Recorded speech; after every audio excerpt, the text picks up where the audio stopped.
বুদ্ধিমানরা কখনোই এরকম ভুল একদমই তাদের পেজে করবে না। আসসালামু আলাইকুম, শুভ দুপুর। কেমন আছো সবাই? আশা করি সবাই ভালো আছো। আল্লাহর রহমতে তোমাদের দোয়ায় আমিও ভালো আছি। আচ্ছা, এখন মনে মনে তোমাদের এটাই প্রশ্ন যে বুদ্ধিমানরা কি এমন কাজ পেজে করবে না, কি এমন ভুল যে পেজে একদমই করা যাবে না। প্রথমত হচ্ছে অন্যের ভিডিওতে স্টিকার কমেন্ট করা একদমই যাবে না। দ্বিতীয় হচ্ছে কাউকে ফলো দিয়ে আবার আনফলো করে দেওয়া। তৃতীয় হচ্ছে অন্যের ভিডিওতে সম্পূর্ণ না দেখে কমেন্ট করা।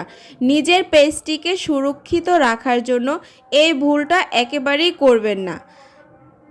আমিও একজন ছোট ইউজার, তবে আমি চেষ্টা করি, আমি যতটুকু জানি আমিও চাই আপনারাও আমার সাথে একটু জেনে নিন। নতুনদের বলছি, ক্লিকবাইট করবেন না। ক্লিকবাইট করলে আপনার রিচ এঙ্গেজমেন্ট কমে যাবে। ক্লিকবাইট হচ্ছে আপনার একটা ভিডিও ক্লিক করে না দেখে সবার আগে সরিয়ে ফেলা।